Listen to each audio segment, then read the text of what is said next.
ClueCon Weekly, the FreeSWITCH community's official web show. Tune in every week for updates in the FreeSWITCH project, interesting presentations, and interact with members of the FreeSWITCH community. ClueCon Weekly is brought to you by FreeSWITCH Solutions, the officially endorsed consulting firm of the FreeSWITCH project. FreeSWITCH Solutions solves problems so you can focus on your business. Visit FreeSWITCH.com for more information. The ClueCon WebRTC and Telephony Developers Conference. ClueCon is held every August in the Windy City, Chicago, Illinois.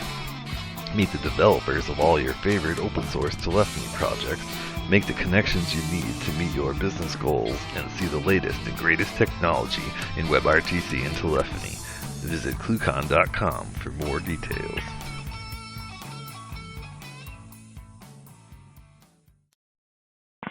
All right, guys, welcome to ClueCon Weekly. Today is January the 20th, and this week on ClueCon Weekly, we're going to do something a little different. We're going to be talking about 3D printing, maybe get into some desktop CNC stuff here, a little bit of open discussion with guys from the community that join us on a regular basis, as well as the FreeSWITCH developers and what we've learned about 3D printing here in the past few months.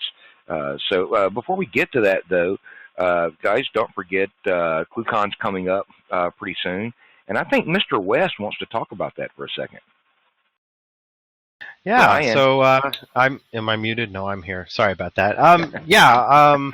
Registration will be open probably later today or tomorrow, but we'll get the announcement out. And Ken, do you have that ready to go? That's Ken. We're working on that. We're working on that. I think general registration should be open here within the next 24 hours. We're working on a new program for you guys that are corporate and have your companies paying for it, where you can register today and get invoiced later to make it easier for your bean counters and that kind of stuff. That will, I'm not sure if we'll have that done in the next 24 hours or not, but watch for an announcement. It'll be done sometime between now and this time next week. So watch for that announcement coming up so you guys can start signing up today. And so Brian, why is it important for them to sign up early? Well, it's important to sign up early because it helps me with my counts for the pizza party. It helps with my counts for our lunches. It helps me make sure that everybody gets fed and we don't waste any excess money on, if I say I have 225 people show up and then one day I have 200 people show up for that particular day, it helps me keep things in line and helps us use the money in a more appropriate manner instead of wasting it on food that nobody's going to eat. That's, just a cost thing. So it also helps us get the proper amount of swag for everybody that's showing up, and lets our sponsors know when they're bringing swag how much that they can bring, so everybody can get something. So it's not like we can order the stuff, the day before ClueCon and have it there. So you guys help us out there. The sooner the merrier. Also be on the lookout because I am pretty sure that here in very, very short order, we're going to have the call for speakers go out. We're going to open that up a little bit early this year. So you guys that want to present at ClueCon, be thinking about what you want to talk about at ClueCon now. I know we think it's a long time away to August, but it's really not. Brian can tell you it'll be on top of us before we know it. Yes, it will be. And like you said, some of the expansion of the topics this year are some Internet of Things. We're going to have some elements of 3D printing, and some of those technological things are going to be at ClueCon. So as part of the hackathon this year is going to be expanded a little bit. We were pretty organized with it last year. We've attended some hackathons since ClueCon last year. Anthony, myself, I've been to 3, and oddly enough, we were pretty well organized. It really came out good for us on our organization of the hackathon. But we're going to step it up a notch and get a little more organized this year, and make things a lot more fun, a little more diverse in what we're able to do and what we're able to bring up to the table for people to experiment with. So I think it's going to be a lot of fun introducing people to some new technology, things they probably didn't think about trying. I mean, there's a lot of things in this world that, you sit down, it's like, oh, I wouldn't have never done that. or even thought about that. But that's kind of what the foundation of ClueCon was in the beginning, was to spark innovation, to spark discussion, to get people interacting in ways that we didn't before. And that's where FreeSWITCH came from. And we've been hyper focused on telecommunications. We're kind of with the new video stuff we have in FreeSWITCH, we're more multimedia now. I can't count the number of people that have called me on the phone and wanted to do, video broadcasting like we're doing right now with this show that we do every week. They're wanting to step it up a few notches and do a little bit more. And that's always fun to hear people using FreeSWITCH in those ways. But getting the community more involved, getting companies more involved, that kind of helps guide the project. So definitely, you guys want to. This is a ClueCon you won't want to miss. This is a hackathon at ClueCon that you won't want to miss. Also, I do know we have one 3D printer company confirmed, right, Brian? Yes, one confirmed. One confirmed. We're working on a couple others to get different things there for demo. And I believe this year we'll have one. We already have one, maybe two 3D printers that will be given away as as part of the drawings at ClueCon. So you guys, if you want a 3D printer, that's definitely a spot to get one where you show up and have a chance to win that. So definitely watch out for that announcement. Be sure you follow us on Twitter and Facebook, or visit freeswitch.org and cluecon.com on a regular basis, as we will be putting the announcements out there for registration being open, for call for speakers being open, and as well as just making it easy for you guys to sign up to get there. So you guys watch out for that. I think Kathleen has some stuff that she wants to talk about today, and with her little week in review. How's it going, Kathleen? Oh, it's going pretty well. Just a reminder, last week we did release version 1.6, so go check that out. Make sure to update.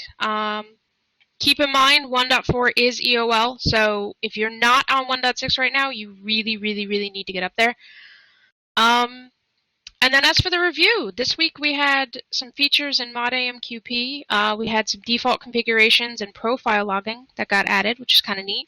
And some more support for Panasonic devices went into Mod Sophia. All those updates that Ken just announced and all the upcoming ClueCon announcements are going to go out on our Facebook pages, mailing list, website, and Twitter feeds, so be sure you're liking and following those. And you can get the updates as soon as they're out and know what's going on. And also, if you're interested in things like packaging, documentation, anything like that, join our HipChat channels at hipchat.freeswitch.org. Get in there, get your voice heard, get some input, and maybe help out. And I think that's about it. I've got something to toss in here. We've had a discussion in the community about Ubuntu packages, officially supported FreeSWITCH Ubuntu packages. If anybody out there wants to get involved in this, please email us. Go to the freeswitch.org or tweet us. Get in touch with myself, Brian at freeswitch.org, or krice at freeswitch.org. We would like to get some officially supported, but unfortunately to get everything on 1.6 working to the level required to be supportable will be a massive undertaking. So some sponsorship would be greatly appreciated in that. So don't hesitate to reach out to us. I know there's a lot of people that love using Ubuntu. It's not our preferred platform, but I would like to move into having officially supported packages and per commit builds of those like we do for Debian Jesse. I think that may help a lot of you guys that are really good Ubuntu fans. So don't hesitate to reach out, because I would like to get that going as well. Definitely let us know on that, because there's going to be a fair bit of effort for us to get that up and running, and then to maintain that. So definitely email me or Brian. If you want to email Brian, it's brian@freeswitch.org, or you can always just email consulting@freeswitch.org, and then several of us will see that, so you can get involved that way. On the docs side of thing, Kathleen mentioned that. Join the docs list. at list.freeswitch.org and help out with the documentation. And as usual, we can always use people helping sort JIRA tickets, Bug Marshal. It's a big part of what we do. I know it's a huge part of what Brian does.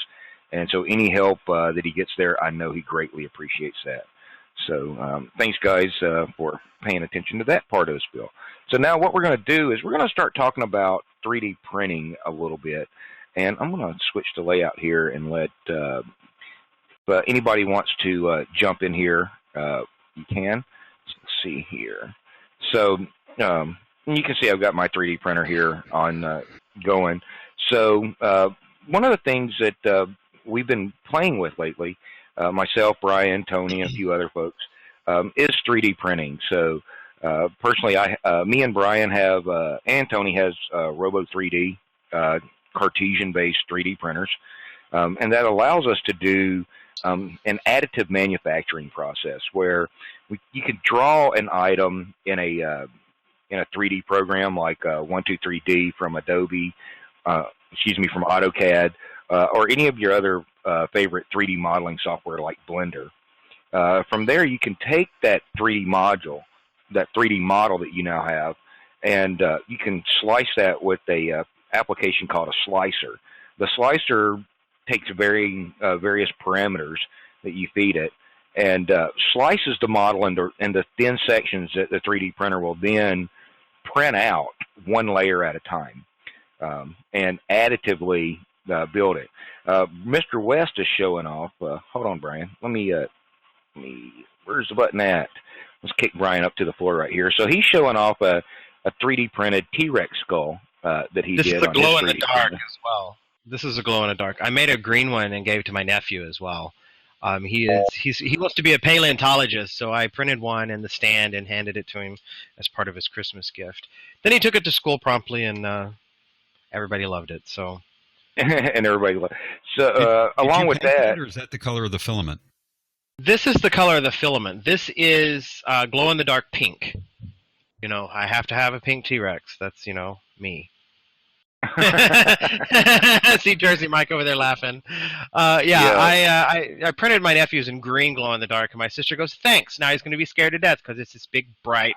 It's brighter than you would expect. But it didn't scare him too badly. He's able to sleep with this glow in the dark thing in his room. Yeah, and along with things like that, some other 3D Buddha, Darth Vader there. Or, back on the technology side, something that may be a little more technical is Raspberry Pis. The cases for Raspberry Pi, these things can be almost as much as a Raspberry Pi on Amazon or places like that. This particular case is actually glow in the dark green, although it looks gray under normal lighting conditions. But the cool part about this is a case like this costs, once you have the filament and the printer, cost about, probably $1 in filament, if that much. Filament cost about anywhere from $20 to $30 per kilo, so about $15 US a pound. And you can print a whole lot of items with a kilo of filament. Brian, how much would you say you printed with a full spool of filament in one shot? Did we lose Brian? He may be on the phone. So there's a lot of different things that we can do here. I think one thing that we've definitely learned is that filament is available in all sorts of colors. So back here, I have about 6 rolls of filament, and I'm just going to grab 3 of them real quick. So typical white, black, and then this is a yellow, fluorescent yellow color. It's a little hard to see on camera because it does have a UV brightening agent in it, and that causes the camera and the lighting to kind of wash it out. Plus, it's in plastic also, so that doesn't help a lot. But you can get this stuff in pretty much any color you want it. As Brian showed, pink. He was talking about glow in the dark blue, bright red, whatever color you want, you can do that. The other thing is with PLA, which is probably the easiest filament to print.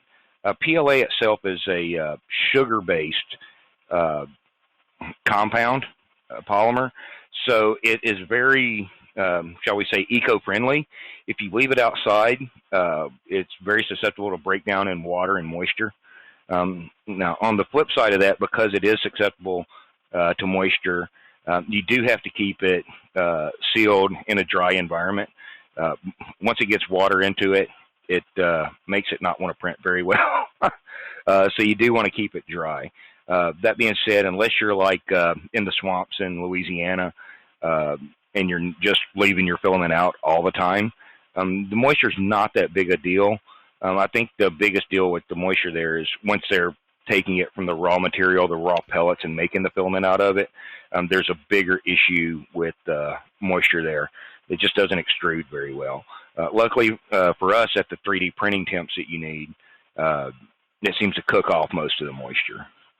And so it's really straightforward on doing a lot of this stuff. If you're mechanically inclined, there's a ton of kits out there that you can get. Stick around on Amazon, your other favorite websites, and you can find those. These days start at $200 to $300 and then go up from there. If you want an off-the-shelf model like the Robo 3D, they start at about $800. And literally, the Robo 3D printer, you open the box, throw it on a desk, and hook it up and start printing with it. Now, it does work best with PLA. We are experimenting with ABS. I know Brian and Tony have been experimenting a lot with ABS lately and having fun with that because it's definitely a lot more temperature sensitive than PLA. So let's see here. Yeah, so what I'm actually going to do is I'm going to kick my screen share up into the main screen here and talk about show off a couple of pieces of software. So this particular piece of software here, which I'm going to come back to in just a second, is Octoprint. So this is what I use to control the printer. So to start back at the beginning, what I typically use is by Autodesk is a piece of software called 123D Design. 123D is a suite of 3D products from Autodesk, the makers of AutoCAD, for drawing things. So this is a simple handle or mount that I made to mount a 12-volt power supply to a board so it doesn't go anywhere. And this was simply drawn in 123D to give you an idea of how simple drawing something is. I'm just going to do a couple of boxes real quick. Let's save that. So with 123D, I literally started out with a box. And then I got it, wrong one. I got it 2 dimensions. Nope. No, not now. Oh, man. Really? How does this even happen? Close all windows. With 123D. Wow. Wrong key sequence, obviously. I should have hit P instead of Control P.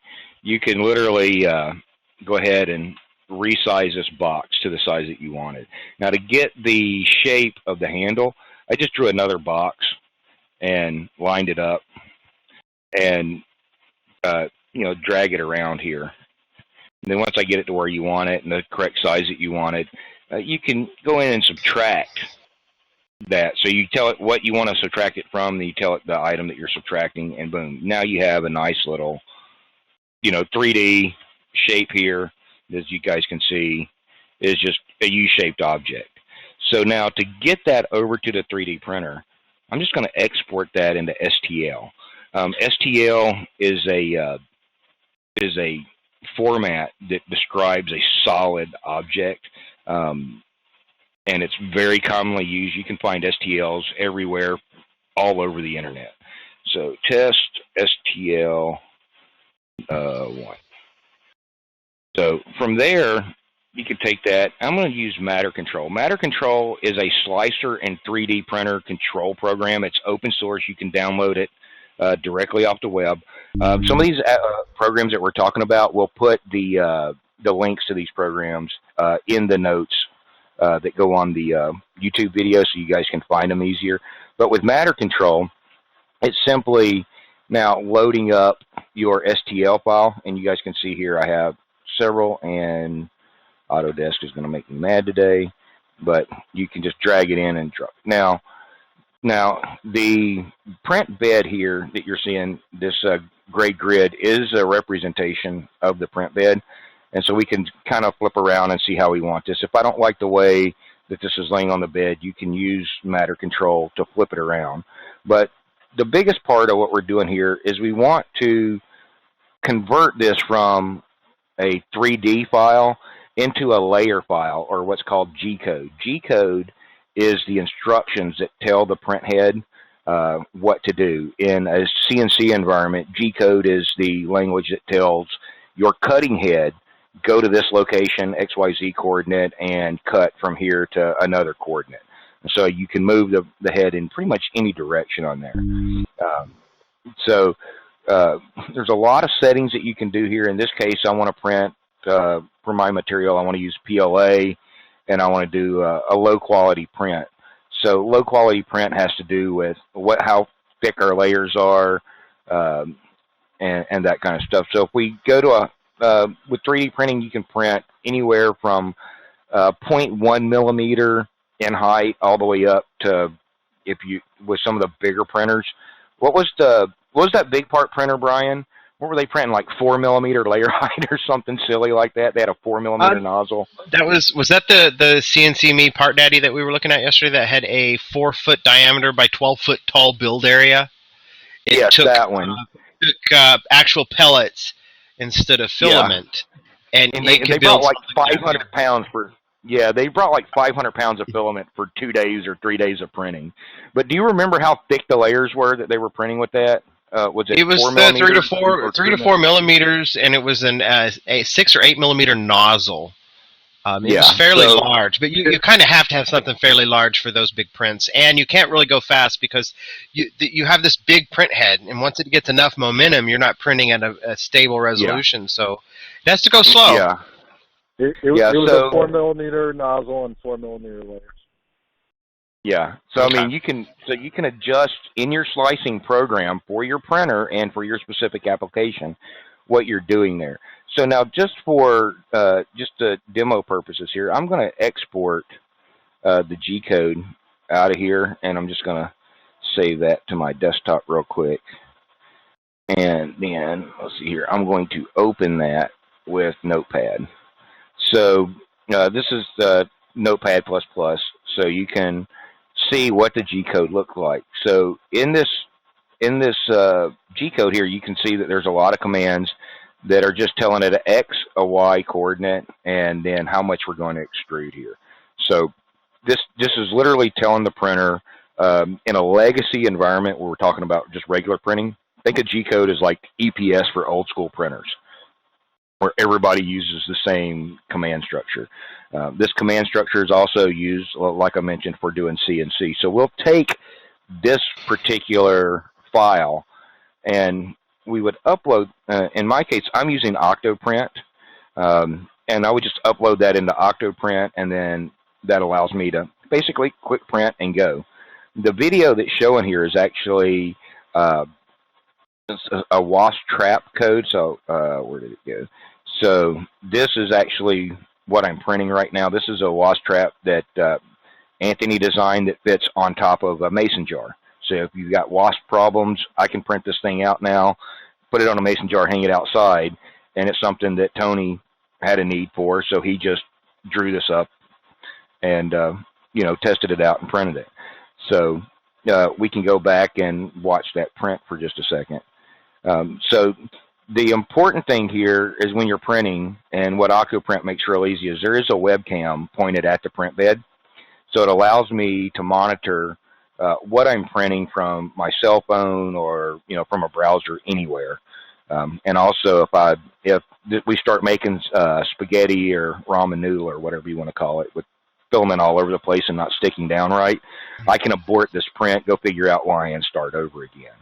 Now, the cool thing about Octoprint also is it does run on a Raspberry Pi. and it's got a lot of features in here. Things like I want to monitor the temperature. It'll render the G code and what it's actually telling the print head to do right now. So these black lines are an indication of where the print head is moving and where it's laying down material. The blue dot is where it started printing. The red dot is where it's going to lift the head up and quit printing. And as you can see here, I can kind of walk through it, and you can get an idea of how the layers are built up on here. So it's a fairly straightforward process, and traditionally writing the G code for something like this would have been done by hand, but with open source and things like Matter Control and Slicer, and there's a couple of Kira, I think is one. There's a lot of different slicers out there that people have been working on that's all open source. Even the printers that me and Brian have and Tony have, even though they're a commercial boxed product, they're all based on an open source design called the RepRap. And if you guys have followed 3D printing at all, you know what the RepRap printer is. So it makes it a lot easier there. So I'm going to pause for a second here. Does anybody have any questions so far?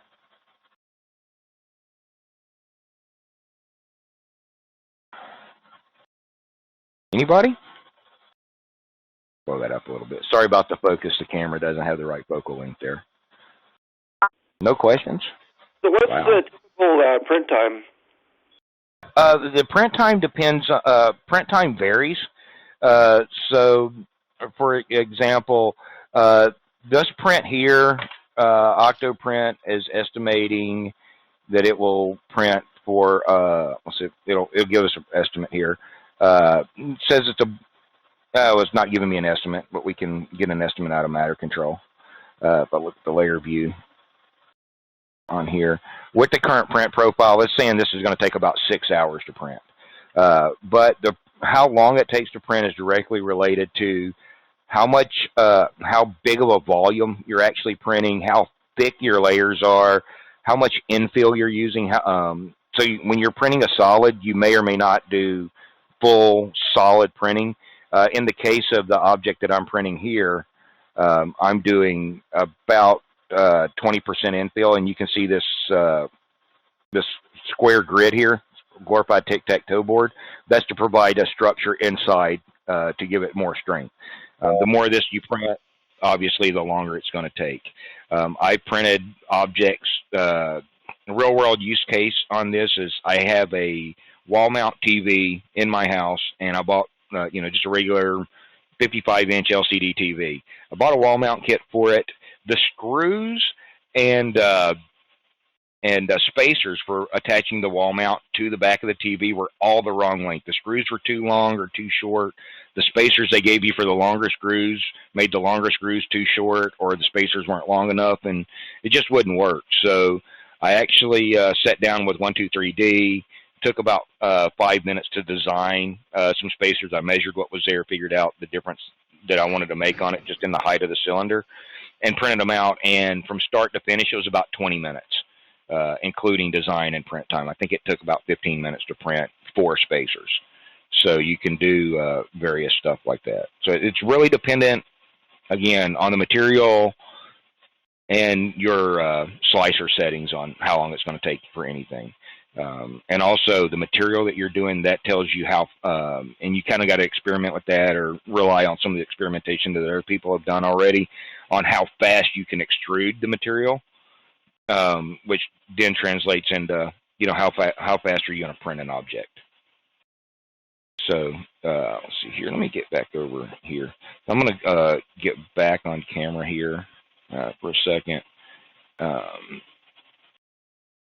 And where did it go? This one. So an example of a complex print that I did last night, and this is an Extruder Hopper. This is for a fill extruder. It's a machine that takes the raw pellets and converts it into filament. So on this end, you just take like a 2-liter soda bottle, cut the bottom off of it, and fill it up with the filament, and then feed it down into the extruder. So this particular part took about, these 2 parts printed together concurrently, and they took about 6 hours to print. With, Brian, you'll like this one, no support at all. Zero support. Yeah, that one looks like you could pull that one off without support. Yeah. So this was printed with no support, and you can see the cavity on here is actually well, it's a little hard to see on camera if I can get it lined up right. But this is the upper portion of it. It was printed in this orientation, and there was no support. This was printed with in this orientation, and you can see on the bottom there. Well, it's a little hard to see because it's black, but the bridging on this that's where you're printing over an open area is bridging with nothing beneath it. Has actually worked out quite well.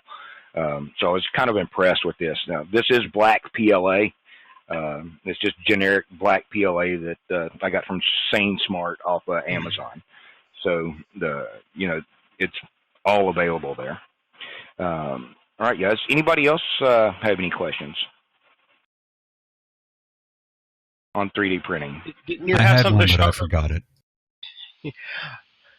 Well, I've got something else. I got something else that I want to show off.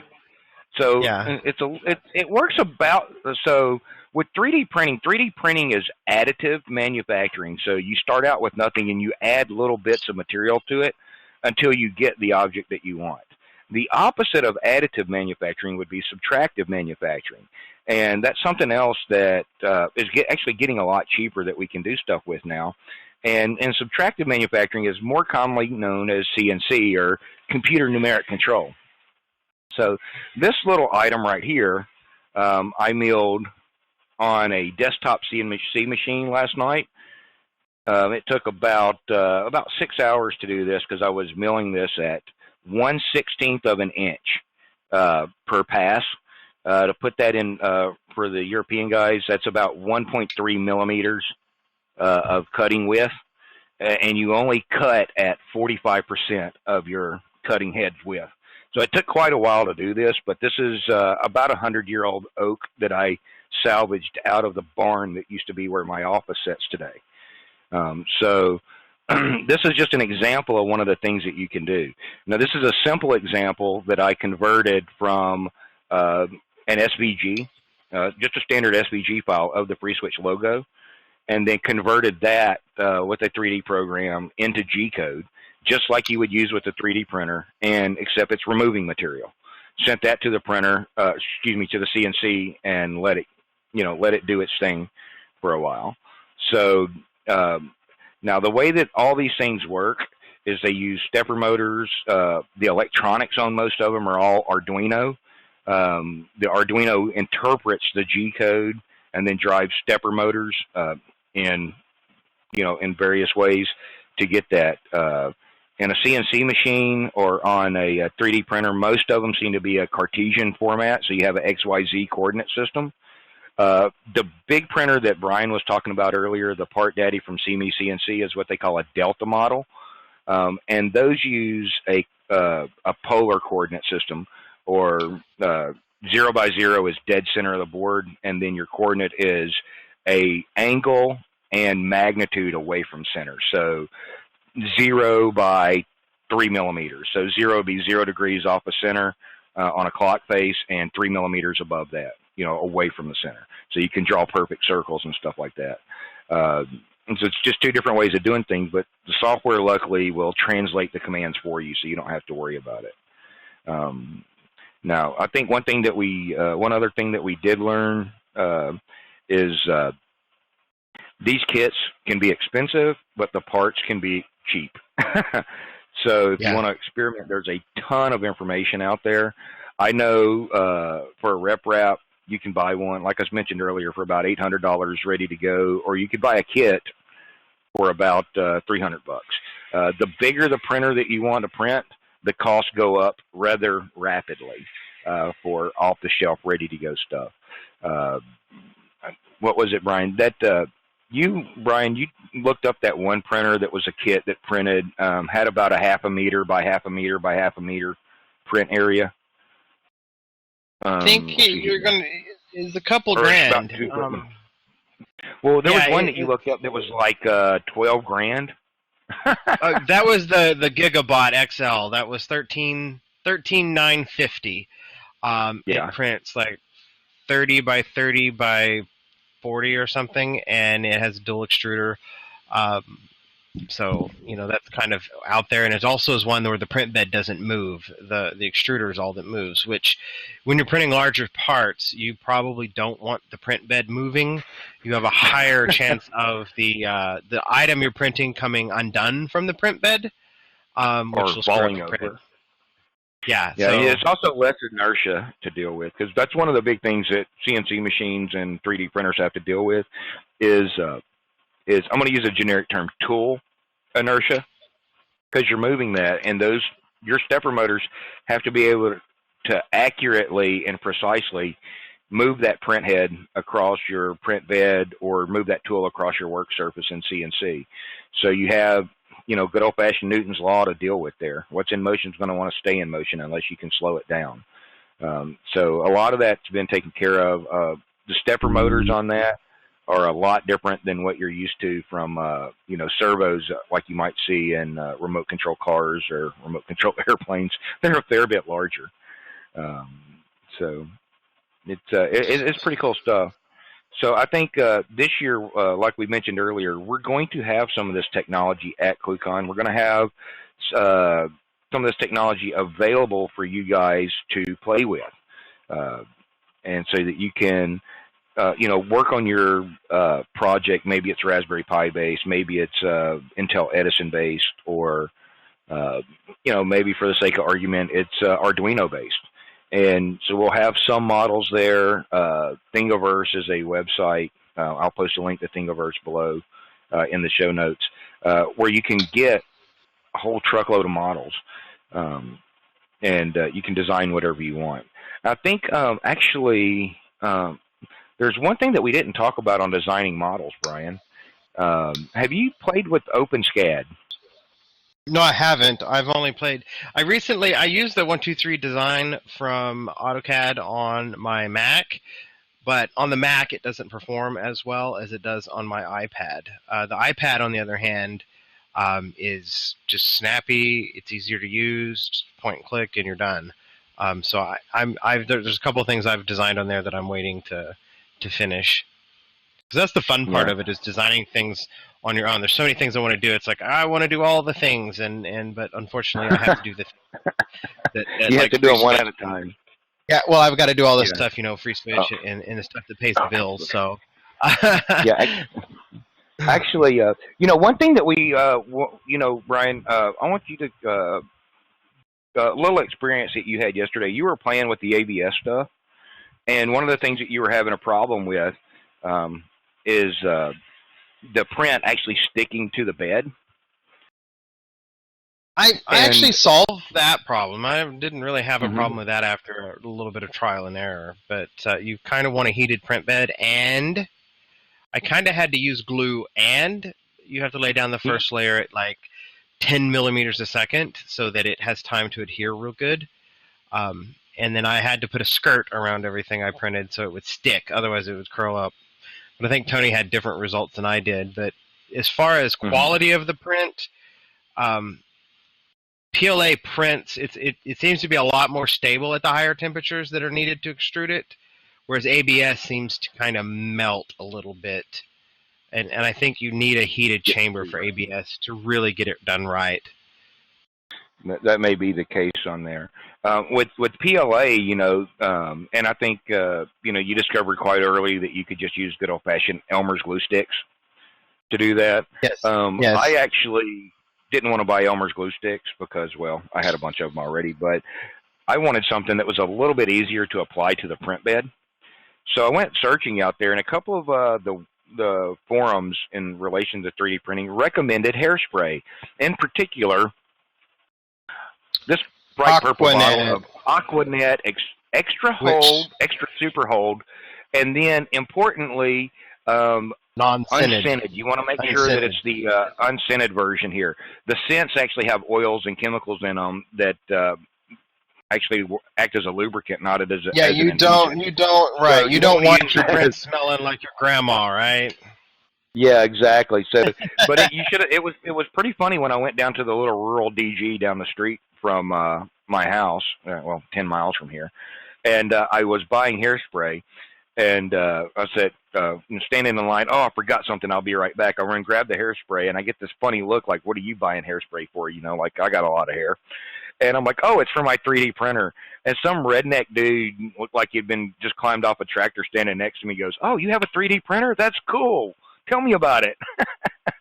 And I'm in the middle of nowhere, And so people know what 3D printing is out there just in general. So I think it's going to pick up a lot more. I think there's a lot of uses for this thing.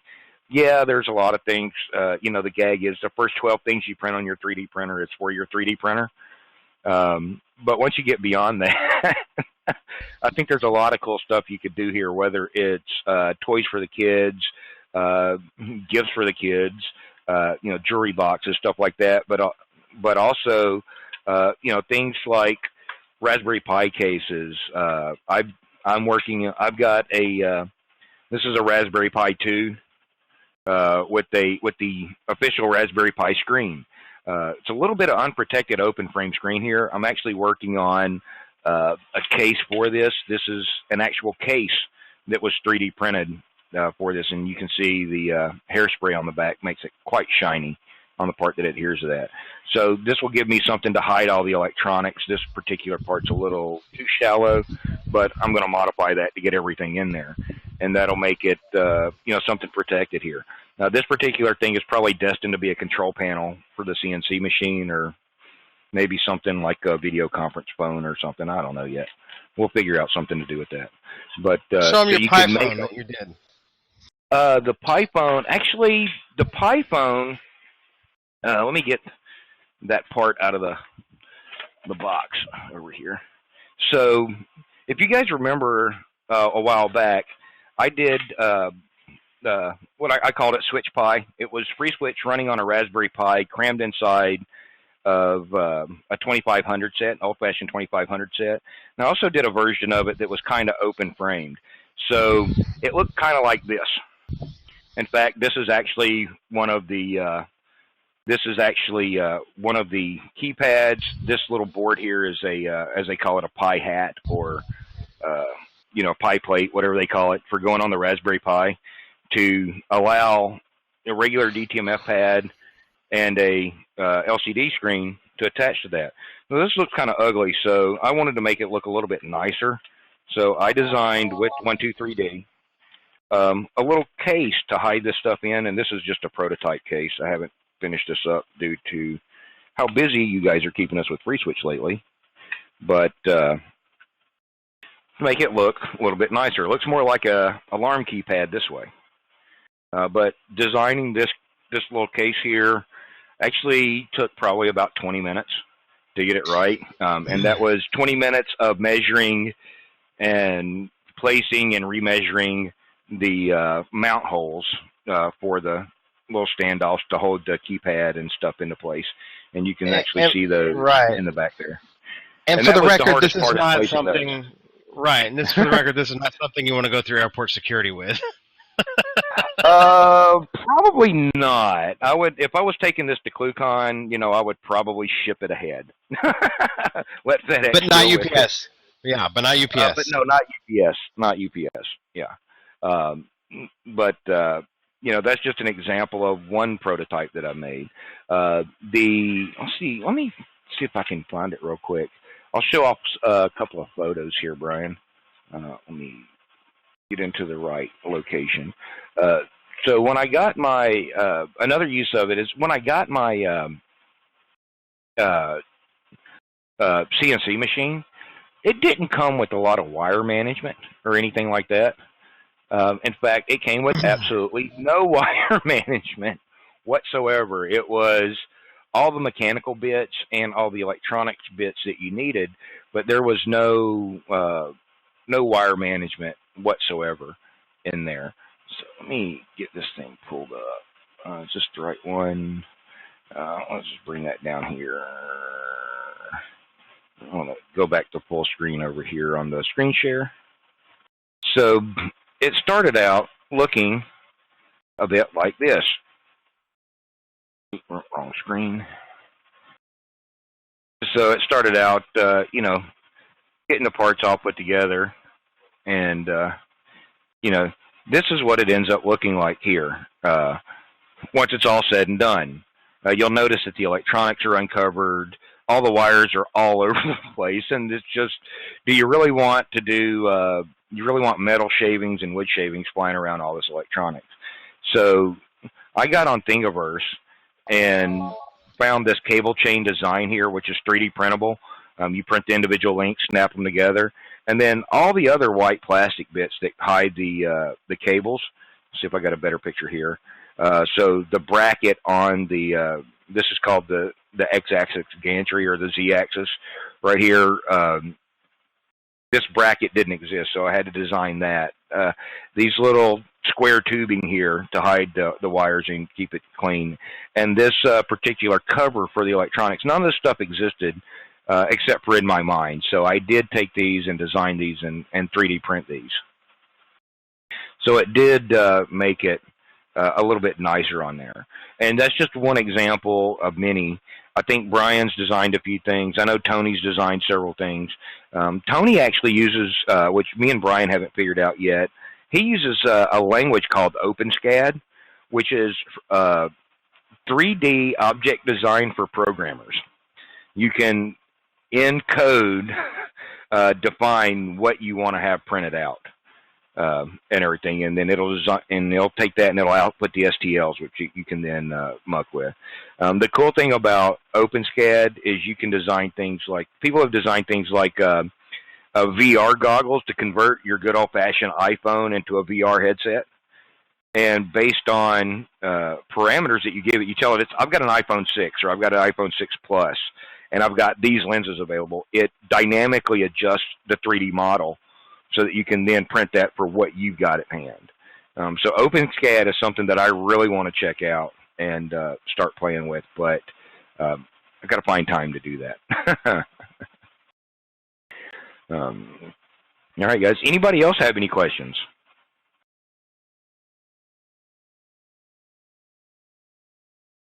Anybody else have any comments?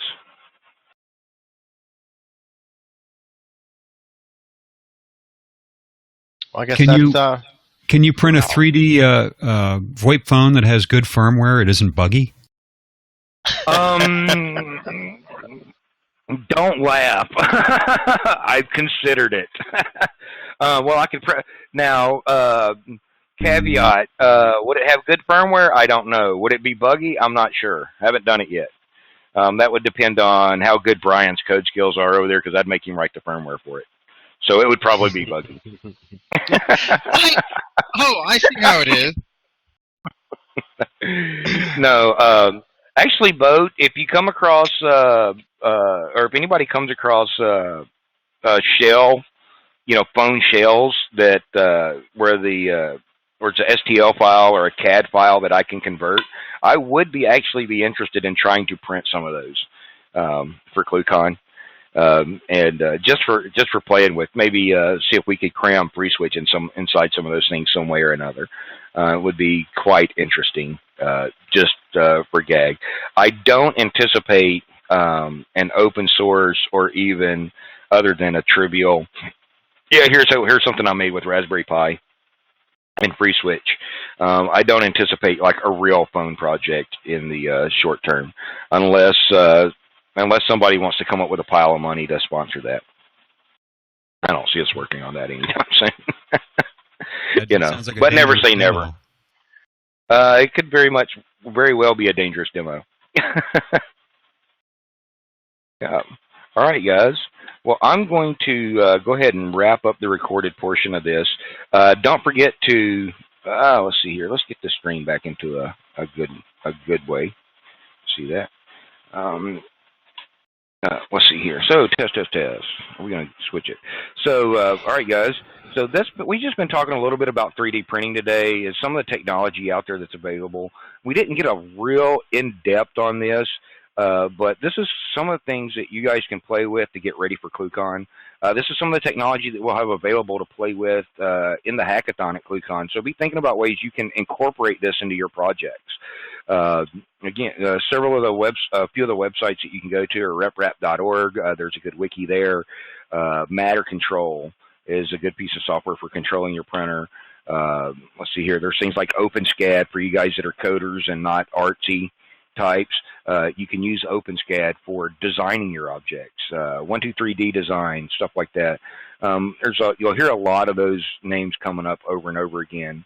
So definitely check those out on the web. I'll be posting in the notes links to several of these things.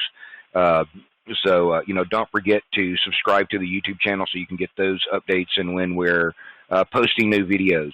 Don't forget to follow us on Facebook and Twitter. Don't forget, to let us know what you guys want to see here, and watch for those updates coming out soon.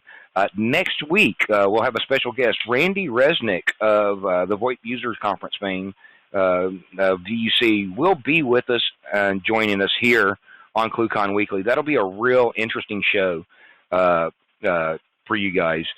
Randy's a great guy, and I'll bet he brings a crowd of people with him from his VUC regulars.